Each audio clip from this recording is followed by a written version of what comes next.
Okay, so we have looked at three things. You can take the sum of two polynomials, you can take the product, you can substitute values for x, and there is another important operation called long division.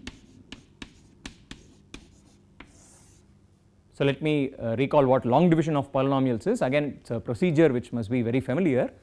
So let's just do it by example. So let me take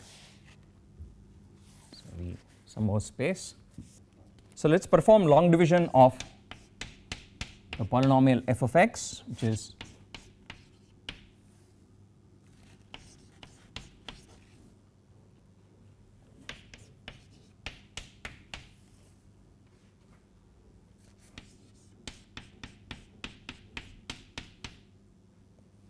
okay. I am going to divide f by g, perform the long division procedure. So what do? We will write f of x first, x cubed minus 2x square plus 3x minus 1. You want to try and divide it by the polynomial x minus 1. So the algorithm, the procedure says first divide the highest power here by the highest power here. So x cubed divided by x gives you a quotient of x square. We write that on top, and we multiply this x square by the x minus 1.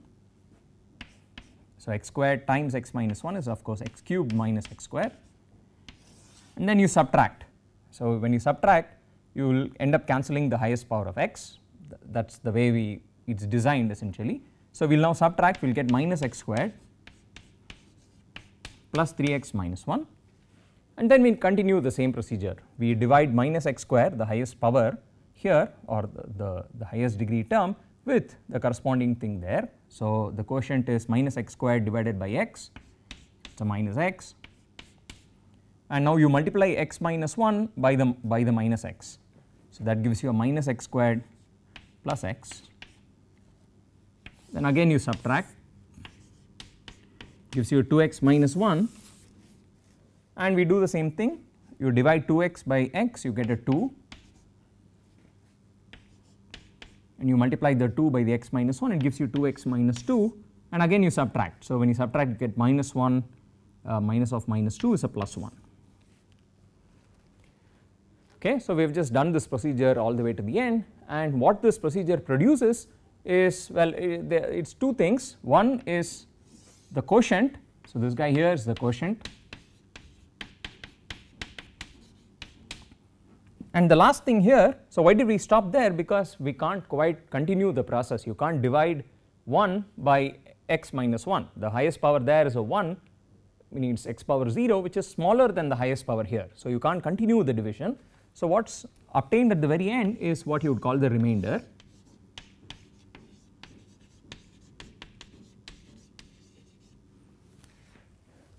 Okay, so long division produces a quotient and a remainder. That's the key thing to remember. So let me just say what long division does. So given polynomials, just often abbreviated to polys, polynomials f of x and g of x, what does long division do? Long division produces of f by g produces two more polynomials. So I started with two of them, it produces two more polynomials. Let us call them q of x, q for quotient, and r of x, r for remainder, such that the following properties are true, such that well, what? Firstly, r is a remainder, which means it is something which is obtained at the very last step of the division, which means you can't continue the division anymore. So that is the remainder is something whose degree is smaller, strictly smaller than the degree of g of x.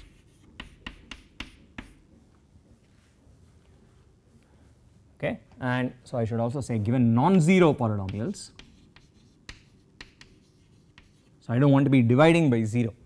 Okay, so at least I want that g is a non-zero polynomial. So maybe let me just be more precise here. So given polynomials f and g with g non-zero, so I can't divide by 0 even in the world of polynomials. So what it does, it produces two polynomials q and r such that the degree of the remainder is strictly smaller than the degree of what you are dividing by. And what is property 2? Property 2 is the original polynomial f. So what does it mean to divide it? It is just, this is the quotient that you get on doing the division, and then r of x is the extra guy. Okay. So that's the key outcome of doing the long division process. You produce two other polynomials with these properties, that f can be written as g times the quotient plus a remainder, and with the remainder having degree strictly smaller than the degree of g.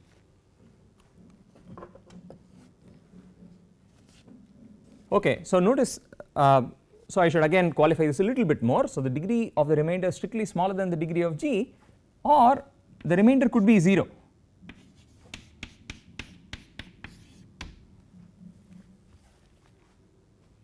So in our case the remainder was something non-zero, but it could very well happen that when you divide, it's an exact division that the remainder is just 0.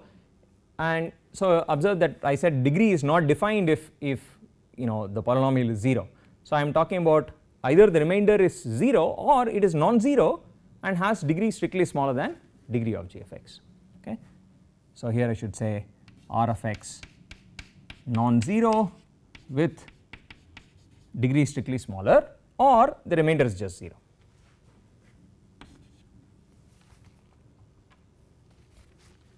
So that is what long division does.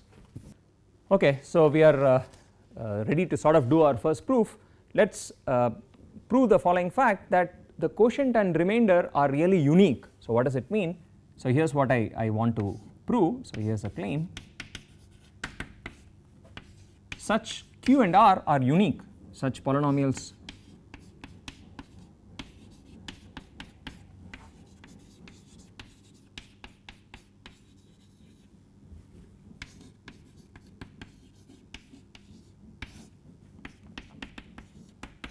So what does it mean to say that it is unique?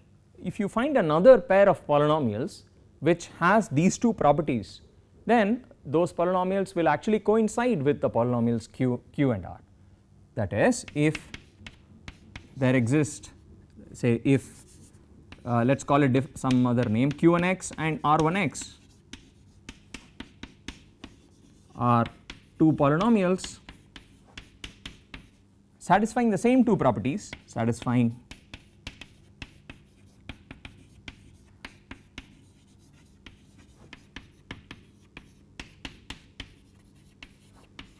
properties 1 and 2, then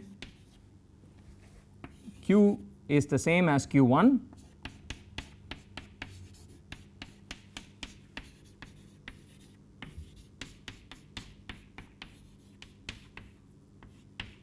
and r is the same as r1. Okay. So let us try and prove this. It is just a very elementary argument. So let us start with the second property there. It says f of x can be written as g of x q of x plus remainder r of x. That is the original polynomial q and r that you obtained by the long division procedure.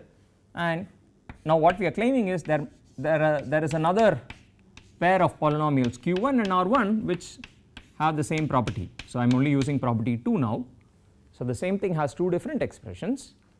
Given this, what we will do is subtract these two equations. So from this we conclude the following by subtracting, that g of x multiplied by, so I am going to subtract the top thing minus the bottom thing, q minus, so g of x into q of x minus q1x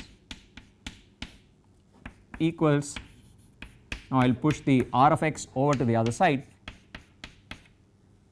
So I get the following equation, that g of x multiplied by q minus q1 is r1x minus r of x. Okay. So the claim from here is that this term here q minus q1 had better be a 0. Okay. So we now claim this implies that q minus q1 is 0,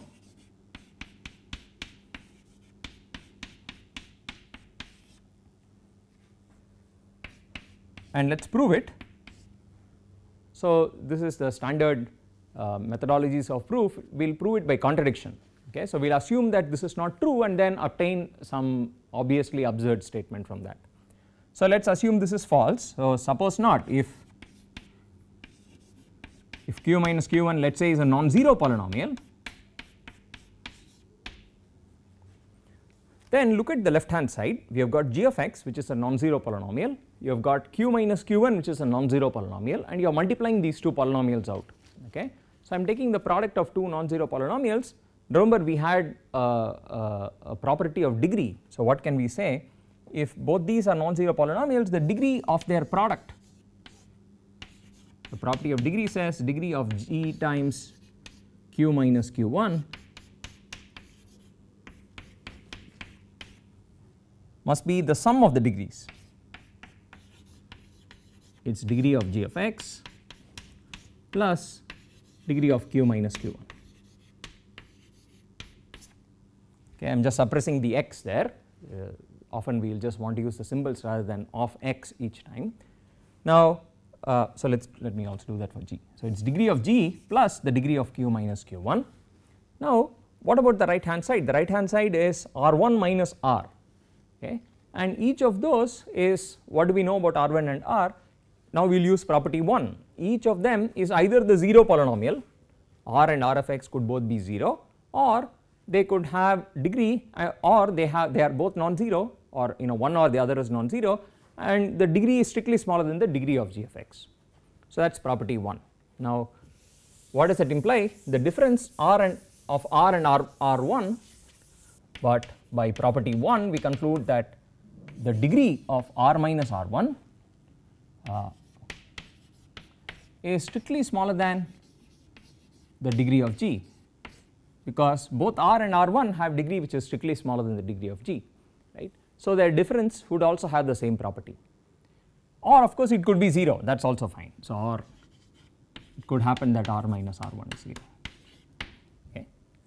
But notice that we already have a contradiction, because on the one hand the left hand side has degree equal to the degree of g plus the degree of something. So, the left hand side has degree at least the degree of g. So, this guy is at least the degree of g, whereas the right hand side has degree strictly smaller than the degree of g. So, these two things could not possibly be equal. Okay. So, that is a contradiction. The degrees of the left and the right hand side